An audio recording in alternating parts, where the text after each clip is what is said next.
ভালোবাসার মানুষকে খুশি করতে গিয়ে আজকে আমি ডিভোর্সি। আমার পুরো জীবনটা শেষ। 2 বছর আগে আমার একটা ছেলের সাথে খুব গভীর সম্পর্ক ছিল, আমি খুব ভালোবাসতাম ওকে।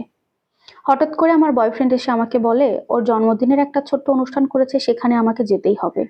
কিন্তু আমি তো কনজারভেটিভ ফ্যামিলির মেয়ে, আমাদের পরিবার থেকে কোনো মেয়েকে সন্ধ্যার পরে রাতে বাইরে থাকতে দেওয়া হয় না।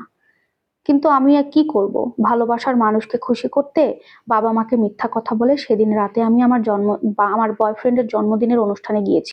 আমি যাওয়ার পর মানুষটা অনেক খুশি হয়েছিল। আমি যাওয়ার পরে কেক কাটলো, অনেক গান বাজনা হলো, সবাই আনন্দ করছিল। কিন্তু হঠাৎ করে তার মধ্যে আমি অসুস্থ হয়ে যাই, আমার মাথা ঘুরতে থাকে, কেমন যেন লাগছিল।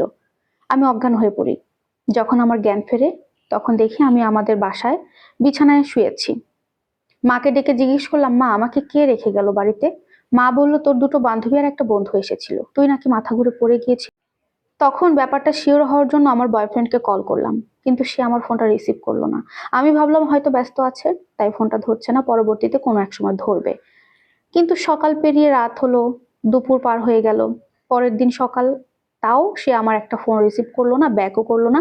এমনকি এতগুলো মেসেজ করেছি, সে কোনো মেসেজের রিপ্লাইও দিল। তখন আমার একটু খটকা লাগলো। বেশ কয়েকদিন পরে সে আমার সাথে যোগাযোগ করে। আমি তাকে বলি, তোমার এমন করার কারণ কি? কিছুই তো বুঝতে পারছি না, আমার কোনো ভুল আছে?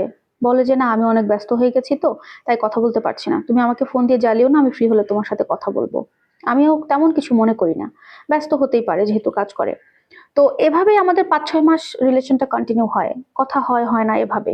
কিন্তু কেন এমন করে, আমাকে ইগনোর করে, আমি এটা বুঝতে পারি না। 5-6 মাস পর আমি আবারও অসুস্থ হয়ে পড়ি।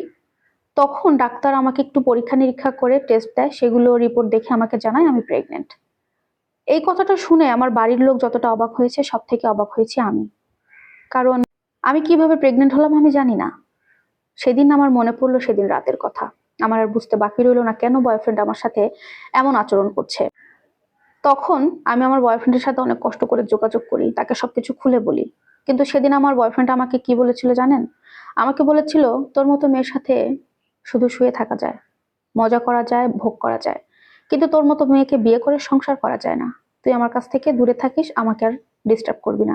সেই যে ফোনটা রাখলো, আমি ওর সাথে আর যোগাযোগ করতে পারিনি। তাছাড়া ওর বাসার ঠিকানাও আমি জানতাম না। সব মিলিয়ে আমি একদম খালে পড়ে গেলাম, আমার পায়ের তলা থেকে মাটি সরে গেল। পরে ডাক্তারের কাছে গেলে ডাক্তার বলে বাচ্চা নষ্ট করা যাবে না, বাচ্চা নষ্ট করতে গেলে আমার জীবনের ঝুঁকি আছে, কারণ অনেক লেট করে ফেলেছিলাম, তাই আমাকে সিজার করে আমার বাচ্চাটাকে নষ্ট করতে হয়। আর আমার পেটে সিজারের এই দাগটা ছিল, যে দাগটা আমার বিয়ের দিন রাতে, বাসর রাতে আমার স্বামী দেখে। দেখে আমাকে অনেক প্রশ্ন করে। তাকে যখন আমি সত্য কথা খুলে বললাম, সে সরাসরি জানিয়ে দিল এমন মেয়ের সাথে আমি সংসার করতে পারবো না। সেখানে আমার সংসারের রীতি হয়ে যায়। আমাদের ডিভোর্স বিয়ের 7 দিন 8 দিনের মাথায় হয়ে যায়, সে আমাকে ডিভোর্স লেটার পাঠিয়ে দেয়। এভাবেই আমার জীবনটা নরকে পরিণত হয়। আমার মতো হতভাগী জানি না এই পৃথিবীতে আর কি আছে। আমি চাই আমার মতো হতভাগী যেন আর কেউ না থাকে।